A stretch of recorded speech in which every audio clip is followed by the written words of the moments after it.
Hello everyone, differentiability हम लोग topic पढ़ रहे हैं, है ना।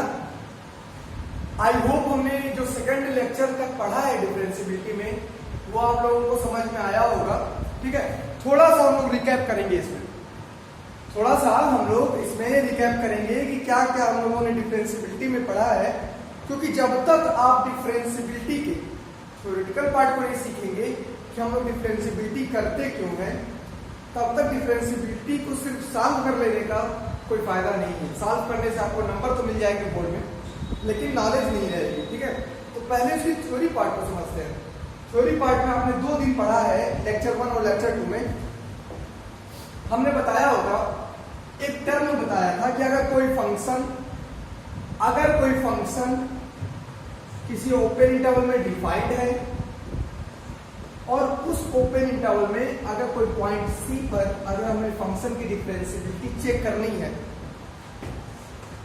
ये फंक्शन इस ओपन इंटरवल में डिफाइंड है, ठीक है, और इस ओपन इंटरवल में कोई पॉइंट सी है। अगर हम इस फंक्शन की डिफरेंशियबिलिटी सी पर चेक करना चाहते हैं तो एक क्वांटिटी दिखाई थी, limit x tends to c fx minus fc upon x minus c जो होता है वो एग्जिस्ट करता है, मतलब उसकी लिमिट एग्जिस्ट करती है, और जिसको हम लोग किससे नोटेट करते थे, f डैश c से या d ऑफ fc से, है ना, या d ऑफ fc से या ddx of fx at x equal to c से, तीनों नोटेशन है। ओके, तो जब आपने इसके बाद पढ़ा तो ये 2 पार्ट में कन्वर्ट हो जाता है, लेफ्ट हैंड डेरिवेटिव और right hand derivative. Limit exist करती है तो उसकी left hand limit right hand limit equal होती है, और इससे आ जाता है left hand derivative right hand derivative. और कहा जाता है कि अगर कोई फंक्शन डिफरेंशिएबल है तो उसका लेफ्ट हैंड डेरिवेटिव और राइट हैंड डेरिवेटिव बराबर होगा। और ये क्यों कहा जाता है, तो इसके लिए आपने ज्योमेट्रिकल मीनिंग ऑफ डिफरेंशिएबिलिटी पढ़ा है, और उसमें आपने कहा है कि अगर कोई फंक्शन डिफरेंशिएबल है, ठीक है, किसी पॉइंट सी पर, उसके लेफ्ट हैंड डेरिवेटिव और राइट हैंड डेरिवेटिव क्या रिप्रेजेंट करता है, दोनों ही slope of tangent of curve, चाहे लेफ्ट हैंड डेरिवेटिव हो चाहे राइट हैंड डेरिवेटिव हो, दोनों ही इस फंक्शन का मतलब कर्व का क्या रिप्रेजेंट करता है, टेंजेंट का स्लोप। कर्व के टेंजेंट का स्लोप रिप्रेजेंट करता है कौन, लेफ्ट हैंड डेरिवेटिव और राइट हैंड डेरिवेटिव।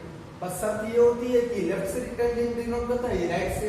ठीक है, तो ओवरऑल हम ये कहेंगे कि अगर कोई function x equal to c पर डिफरेंशिएबल है तो इसका मतलब हम उस कर्व के उस पॉइंट पर टेंजेंट को ड्रा कर सकते हैं, है ना। यहां तक की बातें हुई।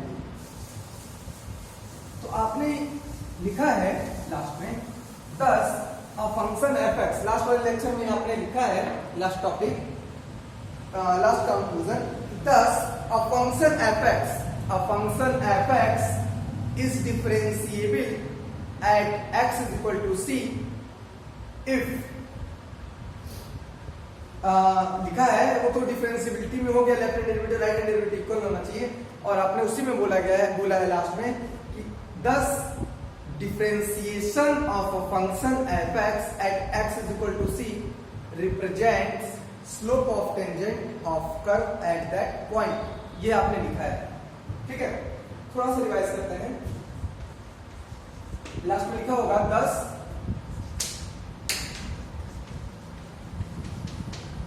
10 differentiation, 10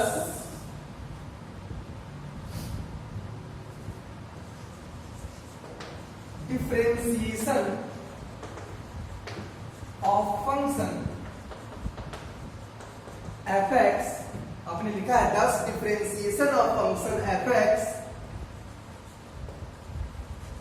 represents slope of tangent, differentiation of function fx at x is equal to, कोई पॉइंट ले लीजिए, represent slope of tangent at that point। Okay, ये आपने लास्ट में लिखा है।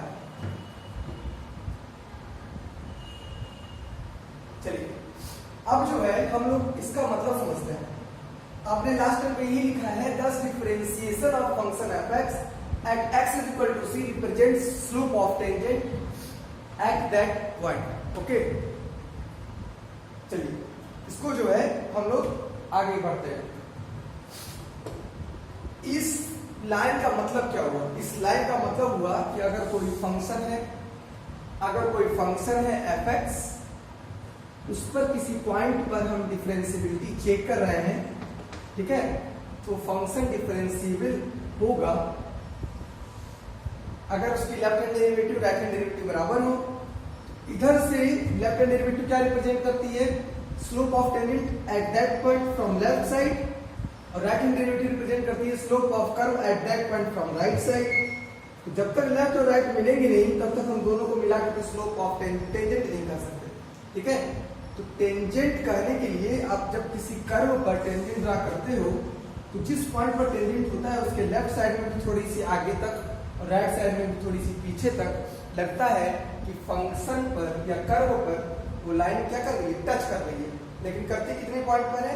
सिंपली एक पॉइंट पर करती है, ठीक है। तो आपने लिखा है 10 ओवरऑल डिफरेंशिएशन, ना कि लेफ्ट हैंड डेरिवेटिव ना कि राइट हैंड डेरिवेटिव, ओवरऑल मतलब दोनों को मिला करके differentiation of function x is equal to C पर क्या रिप्रेजेंट करेगा? Slope of tangent at that point, ना कि लेफ्ट से ना कि राइट से। ओवरऑल डिफरेंशिएशन की बात हो रही है तो ओवरऑल टेंजेंट की भी बात होगी, ठीक है। चलिए इसके बाद इसका क्या मतलब हुआ? इस पॉइंट का, इस पॉइंट का मतलब हुआ hence if function f(x) is differentiable at x is equal to c, then it means that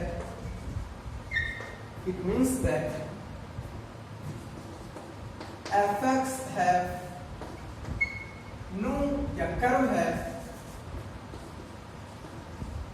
curve of f(x) have no any sharpness at that point, that is x is equal to c। इसका मतलब क्या हुआ? इसका आपने कहा कि अगर कोई फंक्शन डिफरेंशिएबल है किसी पॉइंट पर तो उसका वो रिप्रेजेंट करता है slope of tangent at that point.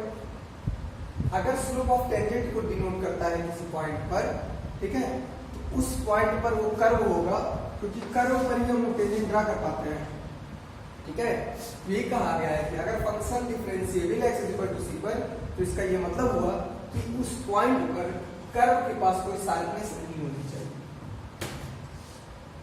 क्योंकि जैसे ही आप कोई कर्व लोगे इस तरह से, ठीक है, और आप बता रहे हो कि x is equal to c पर आपको डिफरेंशिएबिलिटी चेक करनी है, तो आप कहोगे कि टेंजेंट तो हम ड्रा कर सकते हैं इसे, कहोगे ना, इसका टेंजेंट तो ड्रा हो रहा है, एक पॉइंट पे टच तो कर रहा है, तो दिस इज नॉट टेंजेंट।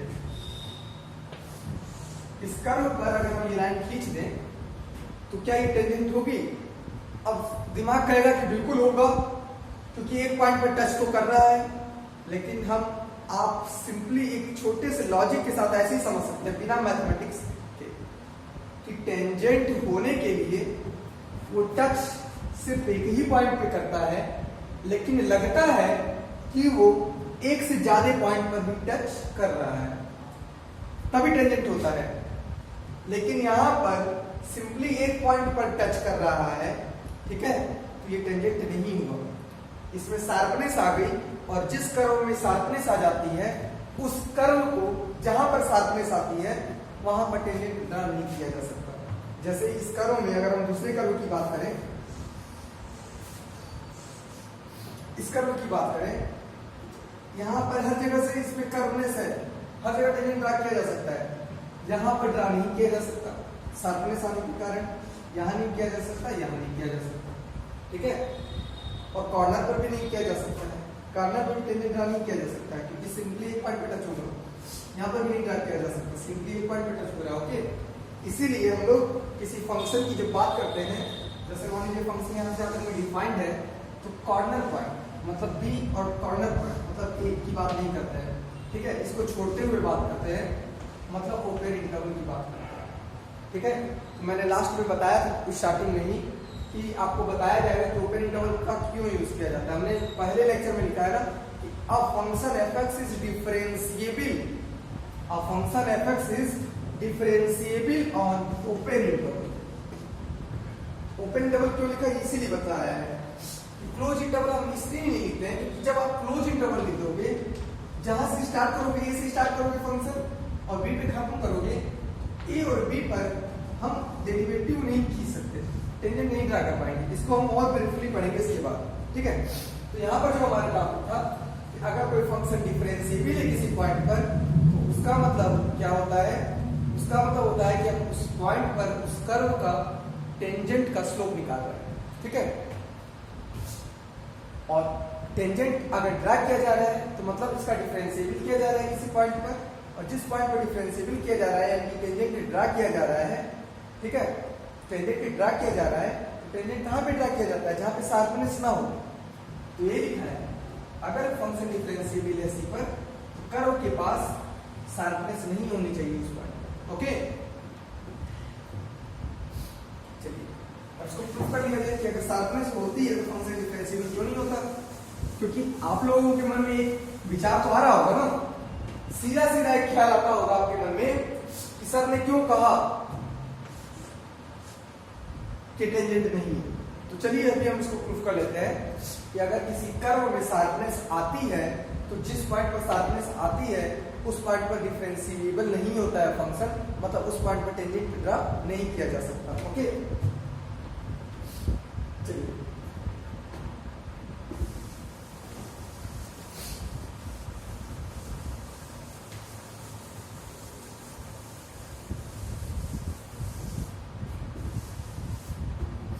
लिखते हैं। एक एग्जाम्पल लिख लीजिए या एक आर्टिकल लिख लीजिए, क्वेश्चन लिख लीजिए। Give an example of function which is not differentiable, which is not differentiable at sharpness point। एक एग्जांपल ऐसा बताइए किसी फंक्शन का जो कि डिफरेंशिएबल ना हो शार्पनेस पॉइंट। ठीक है, तो अगर किसी फंक्शन में शार्पनेस आती है तो डिफरेंशिएबल नहीं होगा। चलिए आप बताएं कोई ऐसा कर होता है, कोई फंक्शन ऐसा बताएं, 4-5 ही तरह के फंक्शन होते हैं, आइलेट से बताया गया है आपको या नहीं बताया गया तो आप समझ लीजिए। Inverse trigonometrical function, sine inverse x, cos inverse वगैरह, logarithmic function, log x, log sin x, log cos x, log जिसमें आ जाए।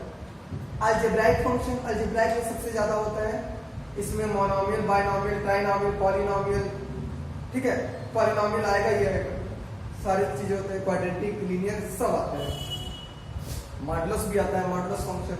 तो जिसमें x y हो वेरिएबल या चर, t ट्रिग्नोमेट्रिकल जिसमें साइन कॉस वगैरह हो, एक्सपोनेंशियल मतलब किसी नंबर पर पावर हो, ठीक है, e एक नंबर है, 2.7 समथिंग वैल्यू होती है इसकी, तो इस तरह के फंक्शन हो हुए।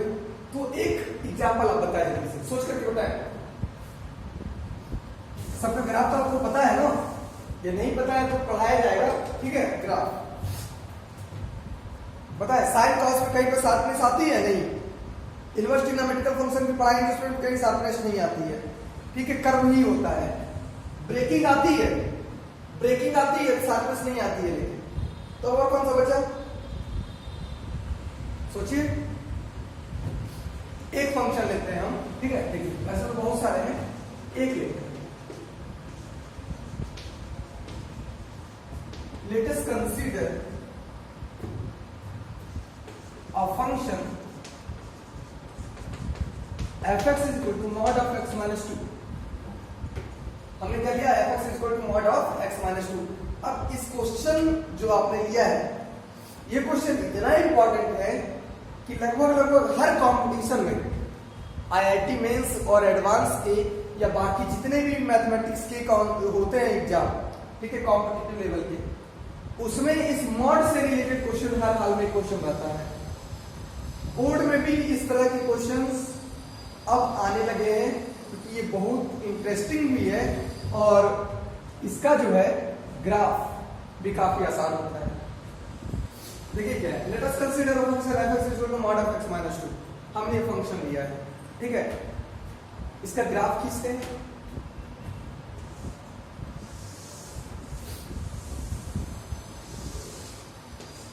ग्राफ तो सभी लोग ड्रा करोगे आप।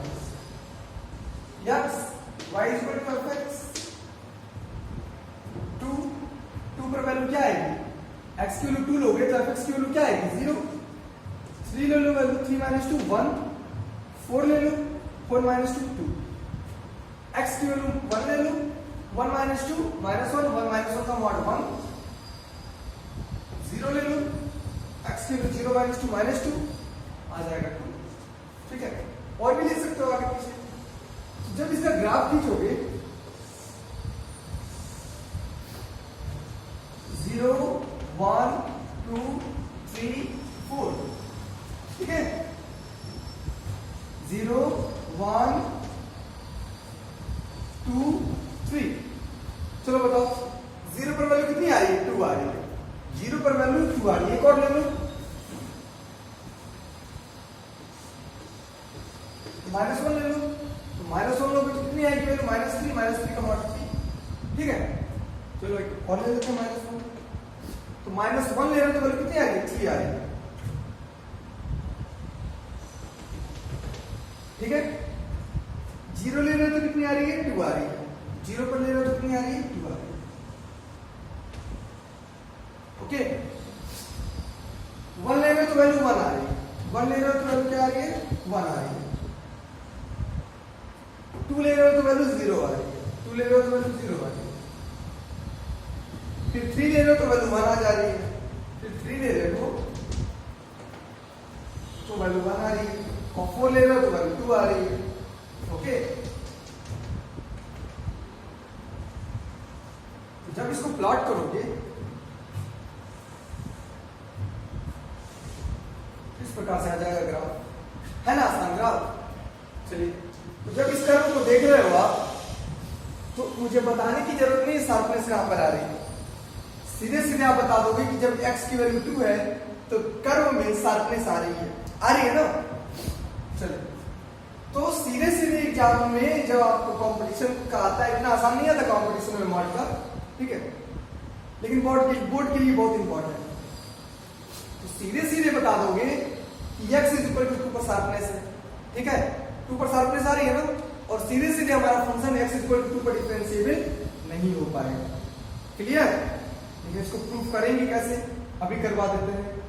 तो x - 2 का मॉड आया, ठीक है, उसका ग्राफ हमने यहाँ पे प्लॉट कर दिया, कोई दिक्कत नहीं है, यहाँ तक नोट करें जल्दी से, हो गया। चलिए अब हम लोग सॉल्व करते हैं।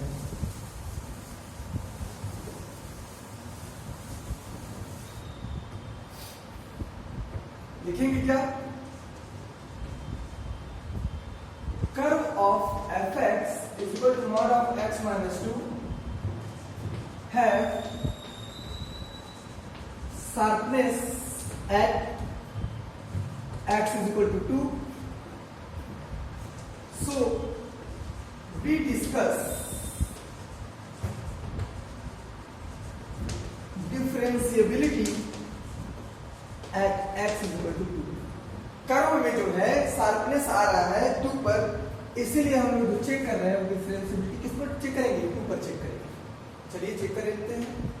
सिंस अगर कोई फंक्शन डिफरेंशिएबल होता है किसी पॉइंट पर तो उसका लेफ्ट हैंड डेरिवेटिव और राइट हैंड डेरिवेटिव इक्वल होना चाहिए।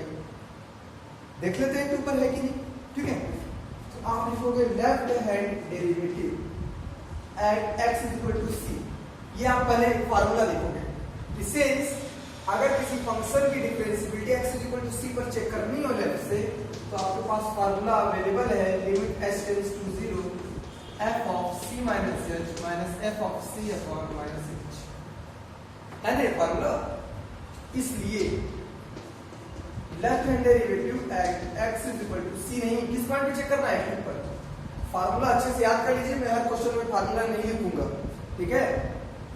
Left hand derivative at x is equal to पे आप क्या लिखोगे, लिमिट s टेंडिंग टू 0, जहां जहां c था वहां आप 2 रख देना है, f of 2 minus h minus f of 2 upon minus h, limit h tending to 0 f of 2 minus h। f of 2 minus h हमारा फंक्शन क्या है, हमारा फंक्शन है mod of x minus 2 है। f के अंदर आ रहा है 2 minus h, यहाँ पे f के अंदर आ रहा है तो x, तो x की जगह क्या रखोगे, 2 minus h रखोगे, रखो mod के अंदर 2 minus h, 2 minus h किसकी जगह, x की जगह। यहाँ पे f के अंदर 2 minus h है, यहाँ पे f के अंदर x है, तो x को रिप्लेस करना है 2 minus h से, तो यहाँ पे 2 minus h रखे, बचा क्या, -2 बचा, minus f of 2, f of 2 को मतलब x की जगह 2 रखना है, तो 2 रखोगे तो 2 minus 2 आ जाएगा।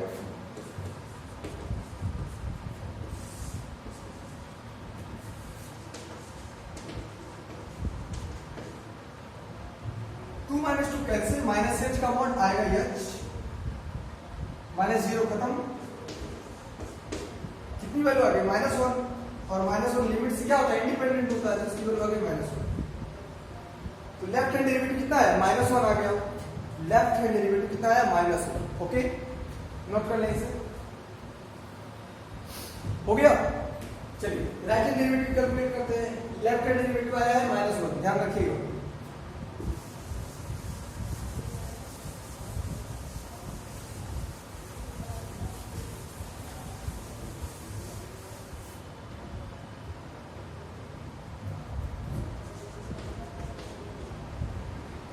Right hand derivative at x is equal to c, formula आप जानते हैं क्या होता है, limit s tends to 0 f of c plus h minus f of c upon h।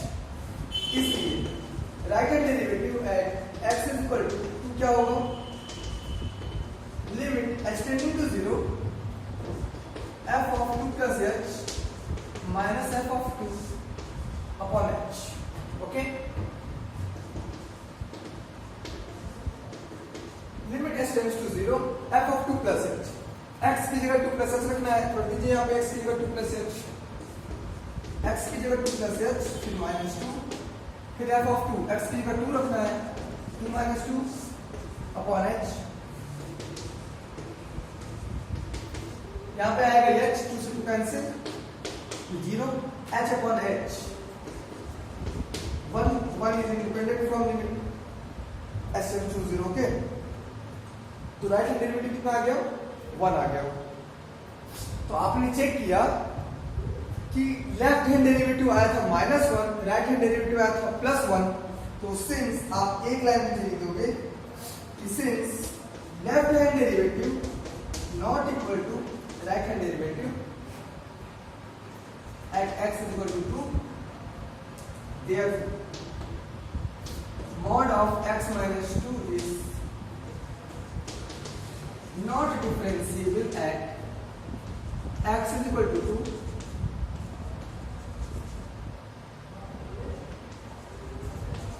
इस पॉइंट पर, स्टार्टिंग पॉइंट, ठीक है, इसको नोट करो। इससे ये पता चल गया कि हमारा जो लेफ्ट हैंड डेरिवेटिव था और राइट हैंड डेरिवेटिव था वो इक्वल नहीं हो रहा है, और इक्वल नहीं होने के कारण आपको पता है ना कि कोई फंक्शन डिफरेंशिएबल होता है तो दोनों इक्वल होने चाहिए, इक्वल नहीं हो पा रहा है, इसलिए हमारा फंक्शन x इक्वल टू 2 पर डिफरेंशिएबल नहीं है, और 2 क्या है, इस फंक्शन का शार्पनिंग पॉइंट है, ठीक है। इससे ये पता चलता है कि जिस कर्व में जिस पॉइंट पर शार्पनेस होती है उस पॉइंट पर फंक्शन डिफरेंशिएबल नहीं होता है, ठीक है। हमने आपको ये बता दिया था डिफरेंशिएबिलिटी जो होती है वो स्लोप को रिप्रेजेंट करती है, स्लोप ऑफ टेंजेंट। चलिए एक और चीज देख लीजिए,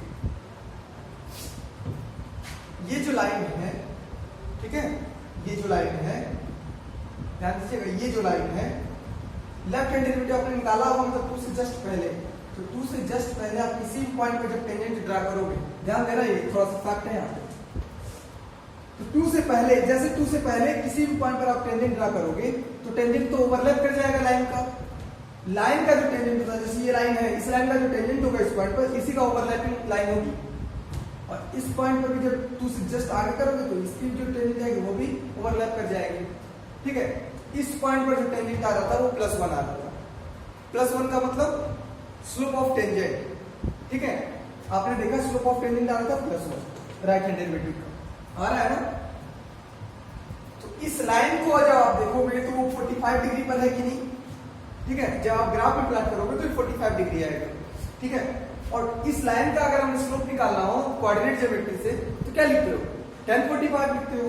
तो tan 45 की वैल्यू क्या होती है, 1 होती है। तो इससे भी पता चल जाता है कि डिफरेंशिएशन जो होता है वो स्लोप बताता है। इसी प्रकार से लेफ्ट हैंड डेरिवेटिव देखोगे तो ये वाली लाइन है, जस्ट 2 से जस्ट पहले इस पॉइंट पर अगर आप डिफरेंशिएबिलिटी चेक कर रहे हो तो इसका जो स्लोप टेंजेंट आया ये भी यही लाइन है, इसका स्लोप कितना आएगा 135 डिग्री।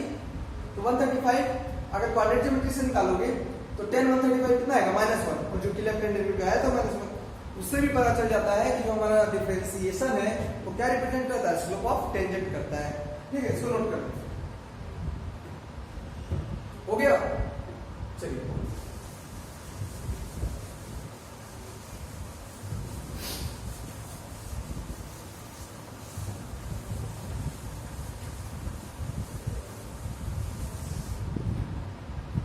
इस प्रकार से आपने देखा कि अगर कोई फंक्शन डिफरेंशिएबल होता है, ठीक है, तो उसमें कहीं पर भी शार्पनिंग पॉइंट नहीं आनी चाहिए।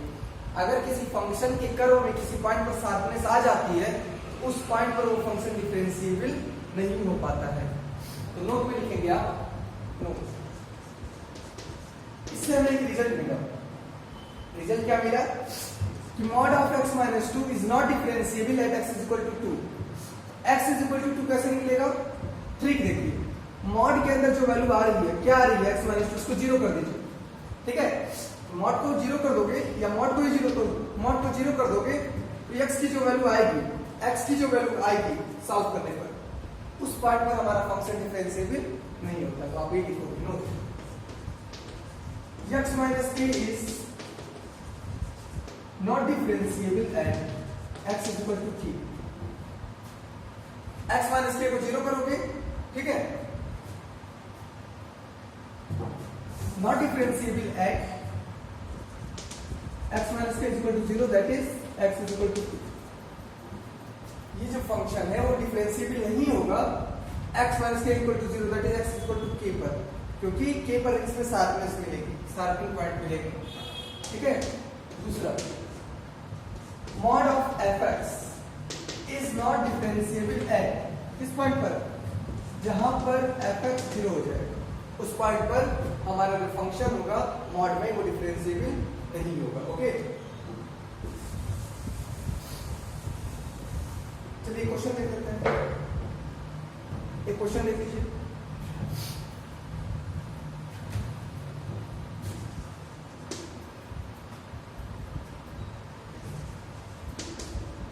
डिस्कस द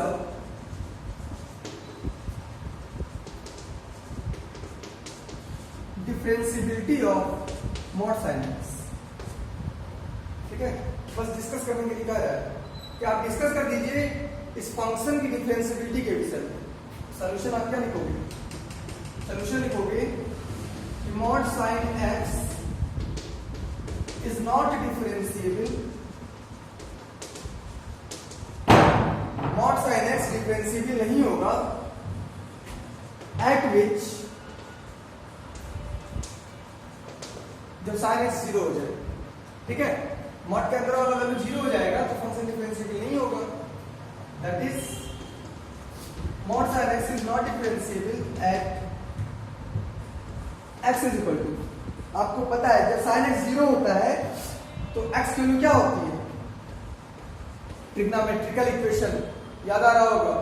जब sin x की वैल्यू 0 होती है तो इसका जनरल वैल्यू क्या होता है, x = n π, जहां पे n क्या होना चाहिए, इंटीजर। मतलब sin x की वैल्यू सिर्फ x = 0 पर 0 नहीं होती है, पाई पर भी होती है, 1 पाई पर भी होती है, 2 पाई पर भी होती है, 3 पाई पर भी होती है, -1 पाई, -2 पाई, -3 पाई, 0 पाई एंड सो ऑन, है ना। तो जितने भी इंटीजर मल्टीपल्स ऑफ पाई होते हैं सब पर फंक्शन की वैल्यू sin x की वैल्यू 0 होती है। तो sin x की वैल्यू 0 हो गई, मतलब ये 0 हो गया मॉड के अंदर वाला, और जहां पर मॉड के अंदर वाला 0 हो जाता है वहां पर फंक्शन डिफरेंशिएबल नहीं होता है। ठीक है, तो सिंपल से आप बात कर देंगे कि मॉड sin x डिफरेंशिएबल नहीं होगा जहां पर sin x 0 होगा, मतलब जहां पर x की वैल्यू n पाई हो जाएगी। ओके, चलिए बहुत बहुत धन्यवाद।